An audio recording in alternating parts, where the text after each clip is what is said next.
All right. So Eric and John back in the chairs here. And Eric, you were here the other day when we talked about the Karmelo Anthony case that's happening here in Frisco. And we've had kind of a development in this case, which is, Eric, you already alluded to it because the writing was already on the wall that they were going to do this. But instead of his family choosing like a reputable lawyer, attorney as their spokesperson, they have now gone the race baiting route. And they instead picked a man named Dominique Alexander, who calls himself a minister. He is the founder of a Dallas area activist group, the Next Generation Action Network. Now, this is the group that organized the Dallas anti-police protest where Micah Johnson ended up killing 5 Dallas cops.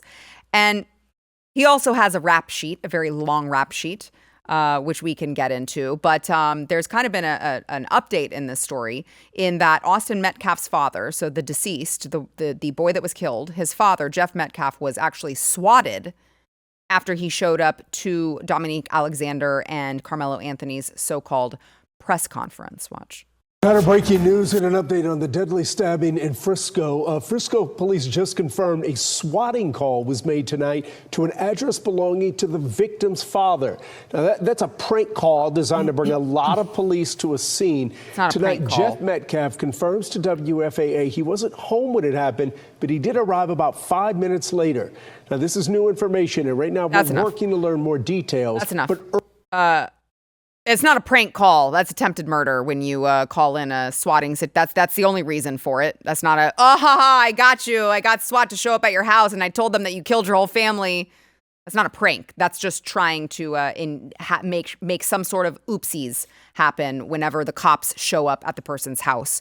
And so, like I said, Metcalf showed up at the press conference. He said he wasn't going to leave. He ended up being escorted by police.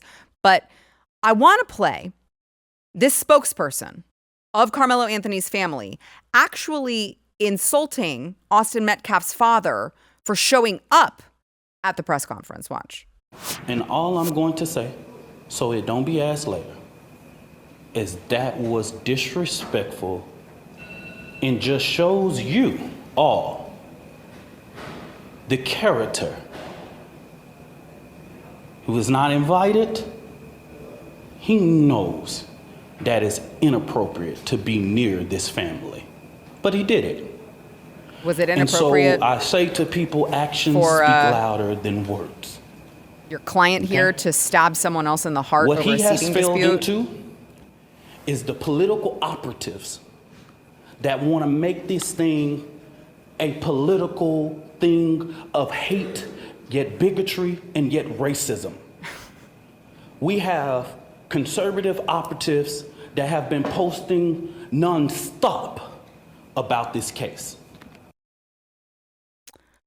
So there we are with the race baiting, and it's bigotry and it's racism. And by the way, the man who just lost his son has no right to show up at the press conference. I don't know, man. I get it that tensions are high and, people lost loved ones. And then on the other side, you have a family who may be losing a loved one into the prison system. But that doesn't feel like the right spokesman when you're a very innocent person, because to add to this, he's got a rap sheet a mile long. Felony injury to a child. This is Dominique Alexander, the man that you just heard spoke. Felony injury to a child, forging a check, leading police on a high-speed chase, stealing a car, falsely claiming a car was stolen, offensive physical contact, probation violations, felony theft of property, and you get the idea. Because of all these, we've got a wide variety of mugshots for this man. He's held all sorts of different styles, I can confirm, from his mugshots because he's just in the system so much. Okay. And so 2 years prison time in 2016 for breaking probation. And the felony injury to a child was he had been babysitting for his girlfriend's 2-year-old son in the evening when he called her at 11 p.m., told her to get home now. He didn't tell her why. When she arrived, she found her child unresponsive. He told his girlfriend that he'd been watching a movie with her son on the couch.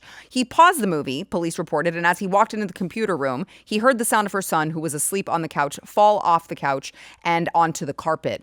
Oops. It's just that the doctor disagreed with the statement. He examined the girlfriend's son in intensive care and said that he had a hemorrhage between the brain and retinal hemorrhages in both eyes, which I can confirm that as a parent, that's not consistent with rolling off of the couch. It's actually consistent with something else, like head trauma and child physical abuse. So you've got the rap sheet a mile long.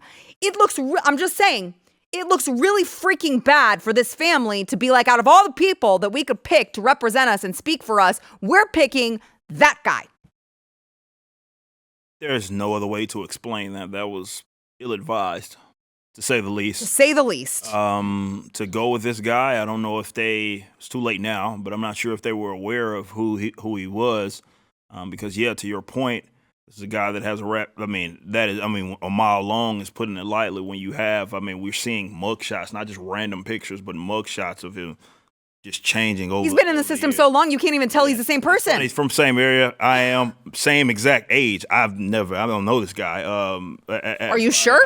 He looks very different in all of these. So maybe you just don't recognize him. Maybe that's the case. Maybe I don't. Maybe I don't recognize him. But we knew that as soon as the whole ordeal happened, it took place, that there were going to be folks that circled around that family that were going to leech off it for various other reasons and race hustle, right? That was inevitable. And obviously it's going to be on the parents to try to put their child, who albeit put himself as well in a terrible situation and thus putting them in a terrible situation, to try to make the most of it. This was a terrible play. Absolute terrible play to get this particular guy as a spokesperson, especially considering some of the things that he has been found guilty of. Those are, I'd argue definitely when you're talking about physical harm to a child, it's just unforgivable. By any means, not someone that you ever want to be associated with. And I'm like, how is he just like out and about? Yeah, for something that long, that's where I was. It's like, man, he's gotten away with a lot. But either way, like, a couple of things can be true where they're foolish, for lack of better terms, to go with this guy. And I hate that this situation comes up. And yeah, you had folks spinning it in whatever way that they could on either side of this, less about the interaction, which again, apparently there's video. Why we have not seen that, I'm not exactly sure. But put it out nonetheless. But yeah, like, you had folks just obviously sharing false information. We talked about this on the previous show, where you have folks just making stuff up, right? It is just not true. Stuff about the spending habits and stuff like that. It's just not true, and it's distorting all of what actually took place, which is, unfortunately, a minor was killed by another minor over a stupid dispute, which is by itself tragic. Yeah. For everybody that's involved, right? As well as the community of Frisco, right? So, nonetheless, though, going with that guy, I can't wrap my mind around it unless he was just the first in, kind of best dressed, right? You're looking for someone to, hey, come help us out, and he, as race hustlers always do, they're gonna knock on the door immediately, say, hey, I'm from so and so, and I'm here to help. Yeah. And they just said, look. But again, if they did that, it's still irrational, and I'd argue very irresponsible of them as parents. Yeah, I totally agree. There's also supposed to be there's like a planned white supremacist rally now in Frisco at the high school, which is psyop all over. Oh, 1,000%. Gay and retarded. 1,000%. I'm not going for that. 1,000%. John? Yeah, protesting is never a good idea when you're on the good side of things, which I'm not saying that, like, the white supremacists are the good guys, but it was like supposed to be like a this deceased child, this young man. I think they were calling it like a White Lives Matter rally. You never want to actually go to a protest if you're the good guy, because that's just inviting opposition to come in and ruin it, to make the good guys look even worse. I mean, you've seen this throughout the history of things. Which is, you got to believe that that's what this is supposed to be. Yeah, right? like I believe there's going to be an altercation. I just see it happening. It's another Charlottesville all over again. If you like this clip and you want to see the full episode, click here. And if you want to subscribe to the channel, come on, you know you do. Click here.